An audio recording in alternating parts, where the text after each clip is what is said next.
Maaf ya, off cam ya. Sudah. Baik, sudah ini izin kami share screen terkait Iya, pertanyaan-pertanyaannya. silakan.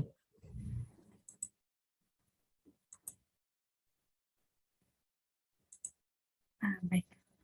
Ini untuk pertanyaan yang pertama, sudah dari Bu Rara, Bekasi. Beliau ada dua pertanyaan, sudah. Yang pertama, Assalamualaikum, sudah saya ada kendala untuk bangun tengah malam karena saya sulit tidur. Kalau kurang tidur, bangun-bangun kepala migrain, tensi rendah, jadi harus cukup tidur biasa bangun subuh.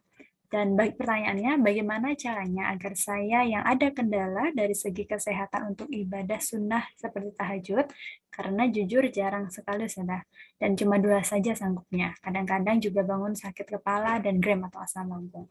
Jadi saya tidak maksimal tahajud. Kemudian yang kedua, bagaimana cara mendidik anak laki-laki 8 tahun yang belum mandiri karena lengket banget dengan ibunya? Apakah pesantren cocok dengan tipe anak seperti ini? Karena apa-apa semua masih ibunya yang melakukan seperti menyuapin, mandikan, dan pakai baju dan sebagainya. Mungkin Ya, dua pertanyaan ini terlebih dahulu, sudah. ya baik. Syukran jazakillah khairan. Ini dari Bu Rara ya. Ya, sudah. Dari Bekasi. Bismillahirrahmanirrahim. Alhamdulillah. Ya, jadi pertanyaan pertama tentang kesulitan bangun malam ya. Kesulitan bangun malam. Ya, karena faktor kesehatan. Tentunya penting untuk pada akhirnya kita menimbang antara faktor kesehatan yang hukumnya wajib untuk dijaga, kemudian untuk sholat malam yang hukumnya sunnah untuk dikerjakan. Kalau memang faktor kesehatan menjadi kendala utama, maka nomor satu yang wajib dikerjakan Bu Rara apa? Berobat. Berobat. Jadi jangan sampai faktor kesehatannya dipertahankan, pada akhirnya nggak bangun malamnya juga bertahan. Jangan. Ya, apalagi kalau bicara migrain, sekarang migrain udah banyak obatnya. Ya, dan juga bicara masalah terapi sakit mah itu juga banyak obatnya. Dan kalau kita pengen obat yang tidak membahayakan, maka pakai herbal. Karena biar bagaimanapun kalau bicara obat kimia pasti ada side effect-nya, ada dampaknya ya. Jadi oleh karena itu coba jumpai dokter-dokter yang juga dalam satu waktu yang sama mereka adalah herbalis. Ya, minta minta triknya, obatnya, cara penanganannya sebenarnya secara tibun nabawi, secara kedokteran ala Nabi itu kayak gimana. Insya Allah ada solusinya. Nah, kedua, bicara tentang anak kita yang udah 8 tahun, udah mumayyiz harusnya ya. Mumayyiz itu sudah bisa membedakan. Ya, membedakan laki, perempuan, baik, buruk, bagus, jelek, itu mumayyiz. Ya, karena udah 8 tahun. Standarnya paling tidak mumayyiz itu 7 tahun, 8 tahun.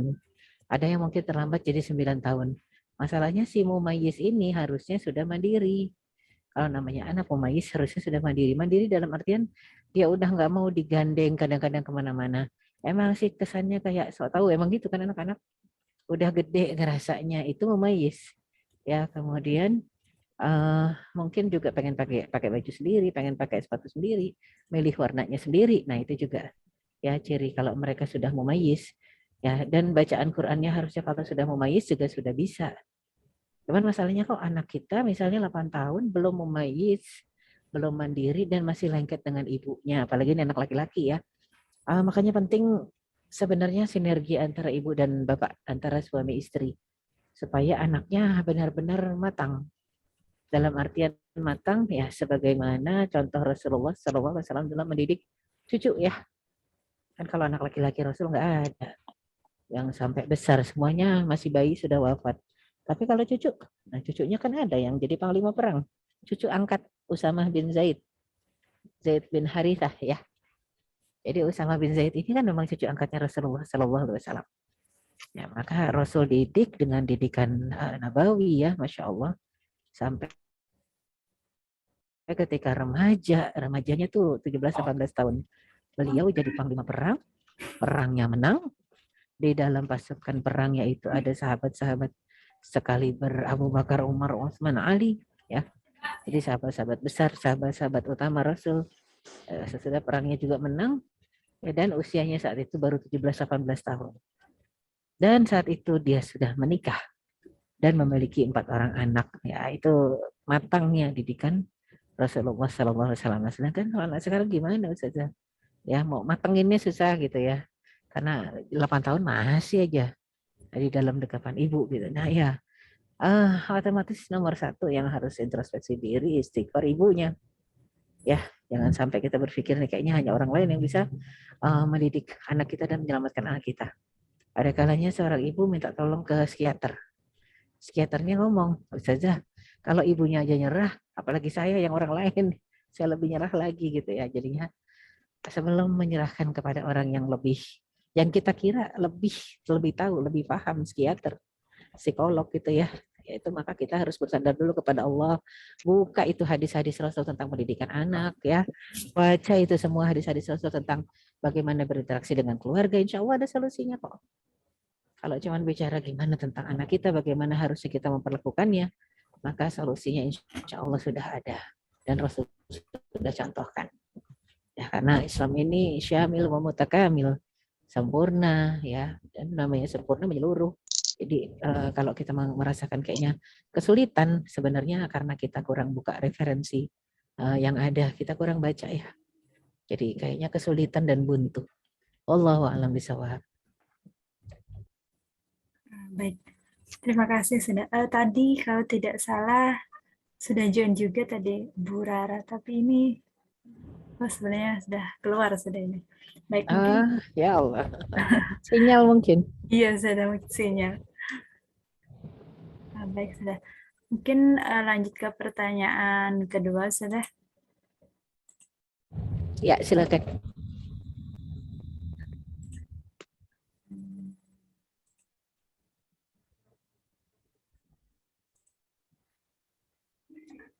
Ya, ini sebenarnya dari saya sudah. Ini Ya, silakan. terkait dengan teman saya sudah. Jadi dia sedang bingung sudah untuk memutuskan menerima lamaran seseorang karena waktunya sudah singkat. Jadi ceritanya ini ketika melamar sudah datang ke rumah, tapi sudah menentukan hari untuk menikah dan sedangkan dirinya masih mempersiapkan ujian di SMK, dia mengajar. Dan bagaimana kira-kira sudah cara untuk memainkan hatinya untuk memutuskan lamaran setuju sebenarnya, tapi teman saya ini masih belum bisa siap dengan jangka waktu yang sangat singkat tersebut, apalagi langsung menikah gitu sudah. Iya. Ini yang nanya mungkin temannya Mbak Yunita pasti perempuan ya. Iya sudah. Perempuan ya. Ada yang datang melamar. Tiba-tiba lah ujuk-ujuk yang melamar ini menetapkan waktu untuk menikah dan orang tua setuju lagi gitu ya. Nah, harusnya ketika kita juga udah menyiapkan diri, membuka, mempersilahkan orang datang melamar ya dengan resiko. Risikonya apa? Boleh jadi ketika dia datang melamar atau dia datang minta sama orang tua hari itu juga nikah bisa. Ya itu satu ini ya apa? Satu hal yang bukan kebetulan karena kita bicara hidup, mati, lahir, mati, ya rizki, ya kematian, rizki, kelahiran, termasuk juga pernikahan itu satu hal yang gaib dan itulah yang berkaitan dengan takdir ya. Ada kalanya mungkin majelisnya hanya majelis tadi ya khitbah, lamaran, atau bahkan ta'aruf, mau kenalan gitu ya. Dan kadang-kadang kita kalau udah bicara ta'aruf pasti bicara mau nikah nih gitu ya. Padahal kan namanya ta'aruf kenalan bisa kenalan apa aja.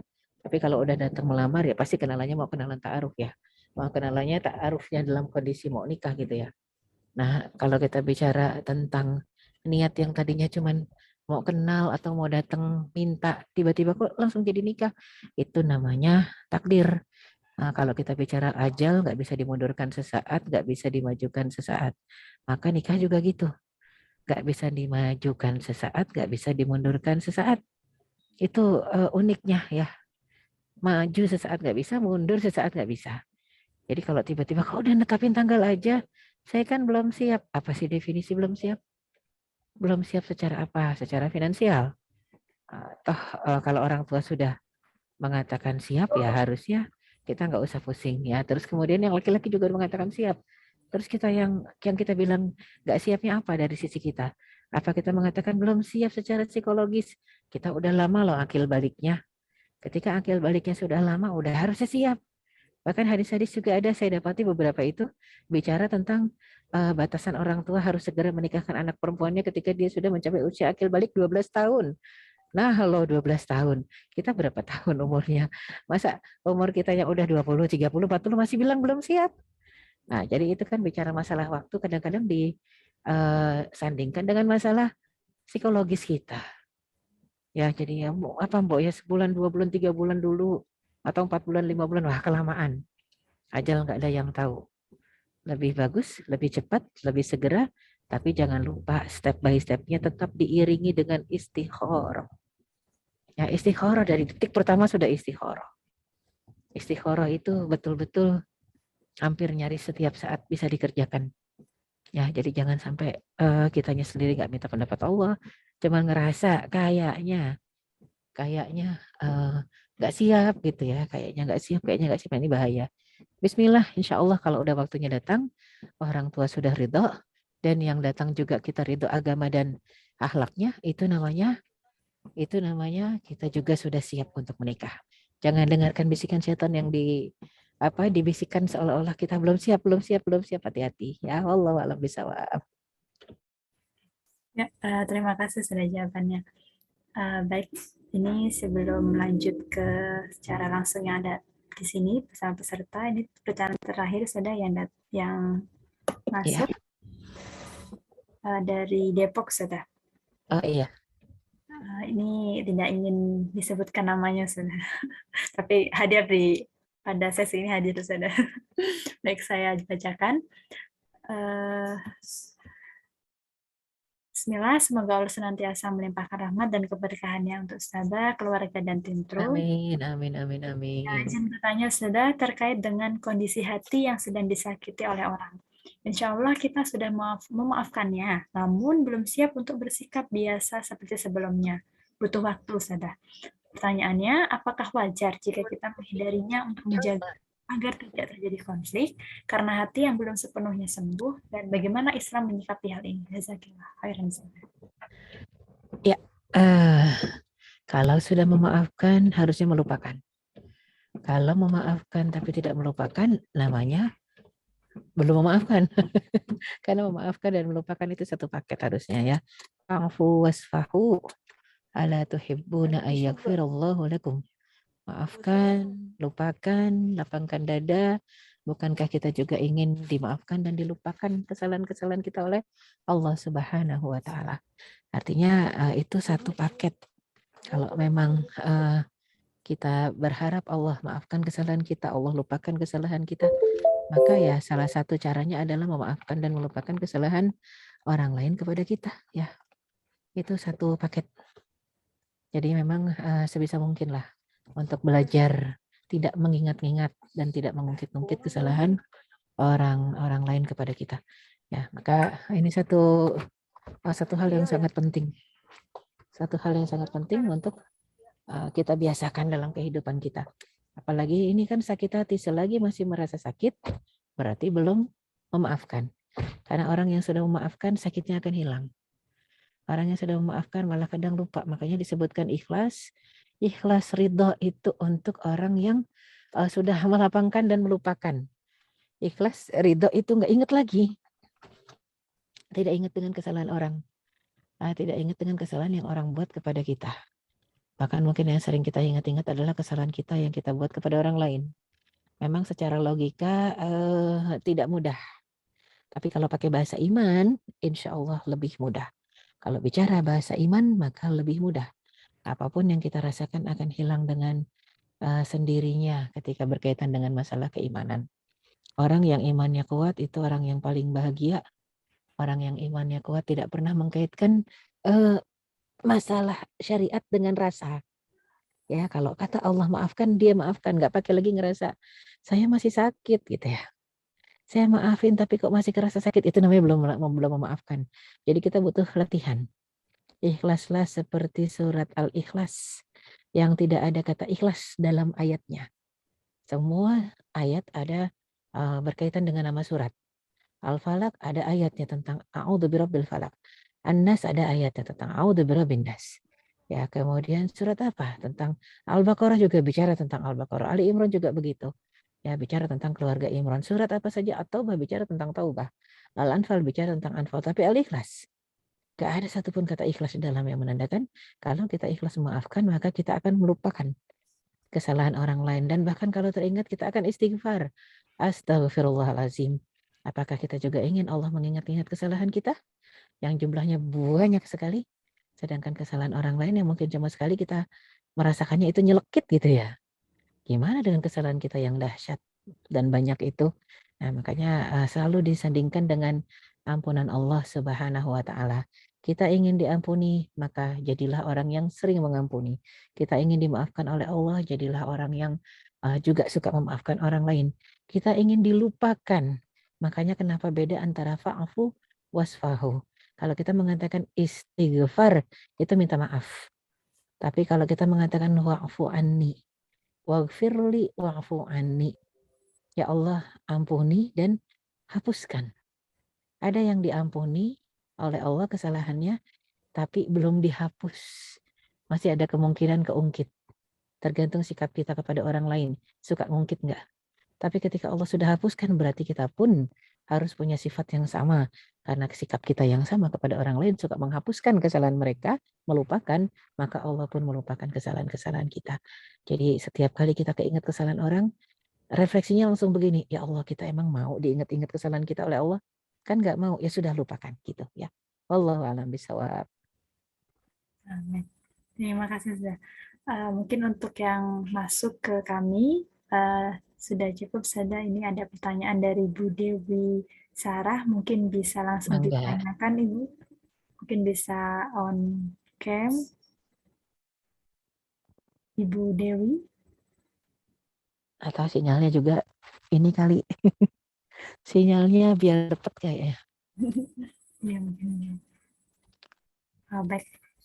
Mungkin saya bacakan saja sudah. Ya, silakan. Ya, ini dari Ibu Dewi Sarah. Pertanyaannya adalah bagaimana cara pendekatan kita sebagai orang tua menghadapi anak gadis kita yang mulai ABG? Apakah harus dikerasin? Apakah dijadikan teman? Kalau teman, kok malah jadi kurang ajar yang saya perhatikan seperti itu sudah. Ya, ini banyak pertanyaan kayak gini nih. Saya juga baru selesai nanganin kasus di pesantren di Bandung. Jadi memang kebanyakan kita bingung ya. Biasanya sih yang nomor satu harus kita kerjakan ya istighfar ya kalau bingung. Bingung kok anak jadi begini, entah anak gadis, entah anak bujang. Kok jadi kayak susah diatur. Nomor satu yang orang tua harus kerjakan adalah istighfar. Biar bagaimanapun juga amanah Allah ke atas pundak kita. Kalau kita rasakan kok amanahnya berat, minta ampun sama yang nitipin. Amanah itu kan titipan. Minta ampun sama yang menitipkan. Ya Allah, titipanmu ini kok kayaknya berat. Ya, buat aku jaga. Ya Allah, adukan sama Allah. Jangan kita jadikan si titipan tadi adalah objek ya, yang kita fokusnya sama dia. Kita lupa yang nyiptain siapa, pemiliknya siapa. Kadang kita juga suka merasakan anak kita adalah milik kita. Siapa bilang anak kita milik Allah? Kita cuma dititipin. Kayak kita kalau nitipin mobil sama tukang parkir. Kita marah nggak kalau si tukang parkir merasa mobil ini adalah miliknya? Pasti marah kita. Ya, jadi begitu juga Allah.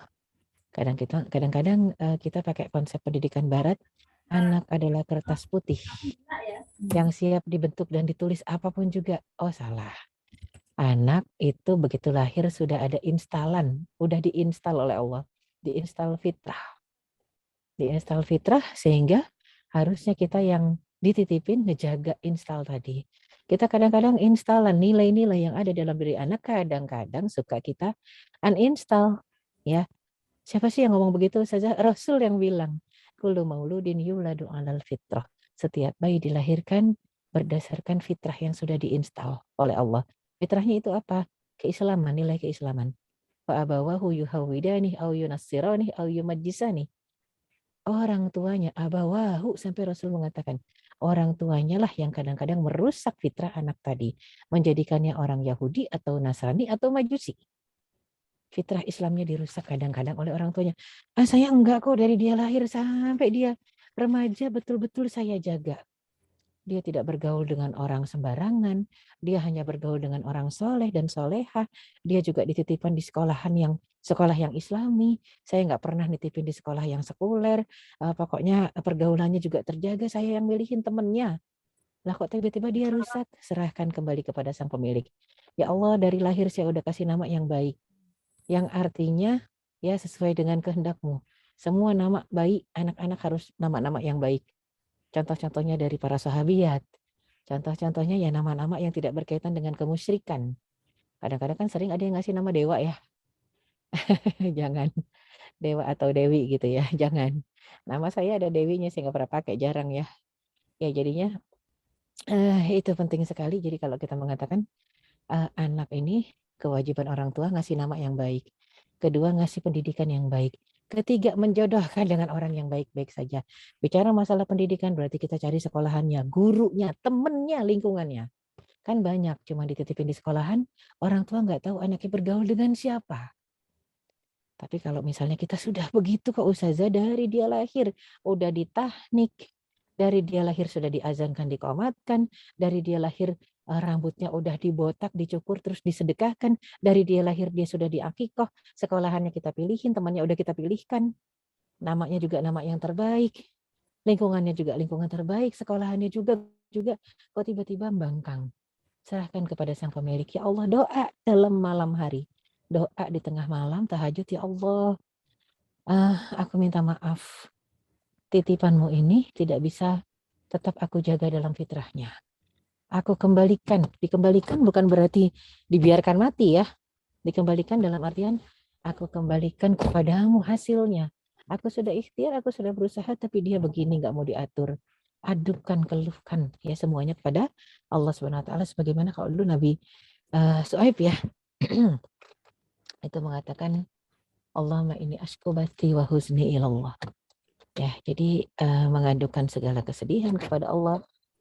Ya, itu yang kita penting untuk kerjakan sebagai orang tua kalau memang semua cara sudah sesuai dengan apa yang dicontohkan oleh Rasulullah Shallallahu Alaihi Wasallam.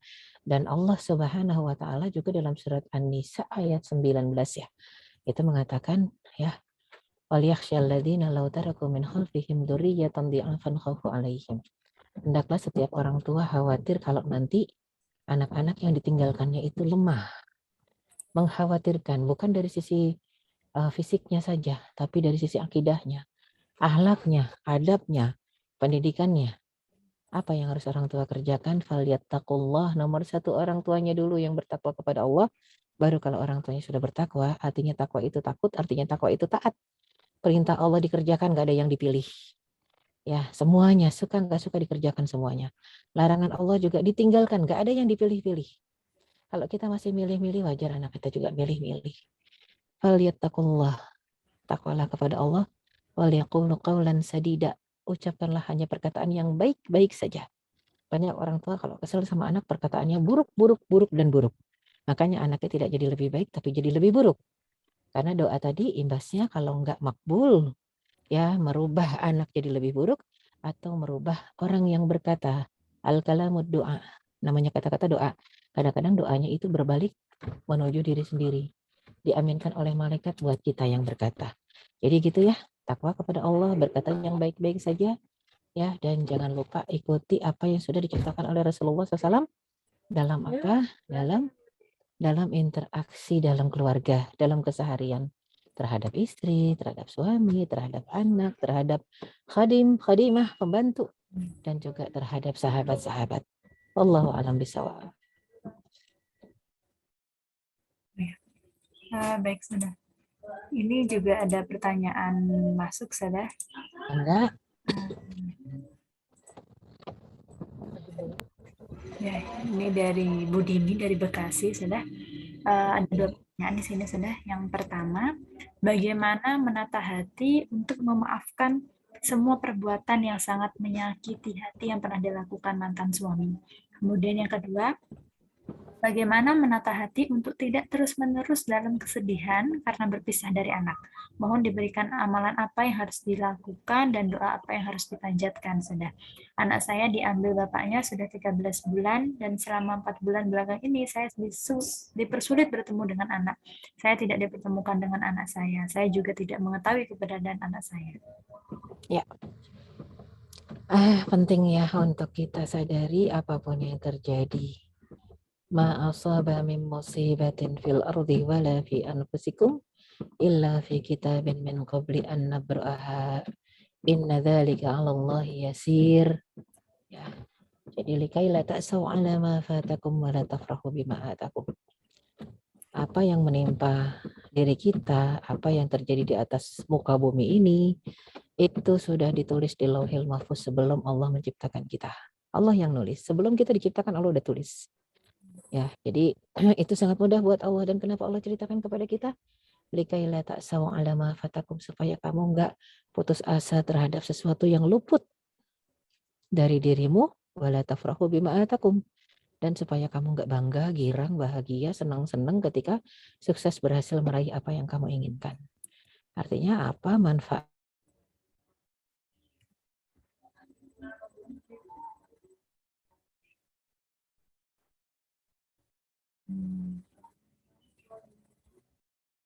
Halo, Sada? Ya? Oh ya, tadi sempat tidak terdengar, Sada. Oke, sempat terputus ya? Iya. Ya, sinyalnya memang biar ini, maaf. Ya, jadi apapun yang terjadi ke atas diri kita, ke atas muka bumi ini, sudah Allah tuliskan di Lauhil Mahfuz sebelum Allah ciptakan kita.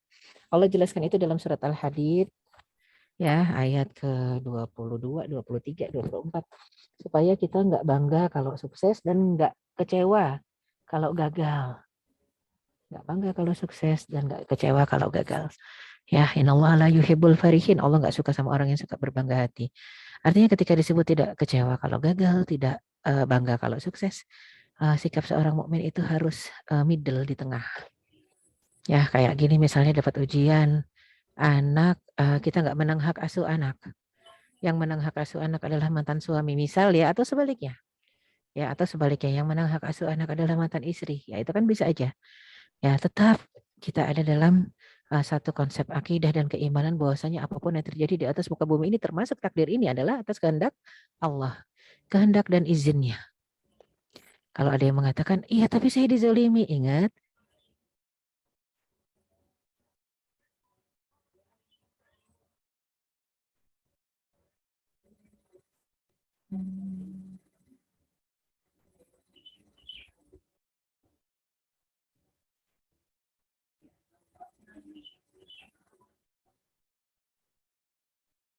Halo, Sada?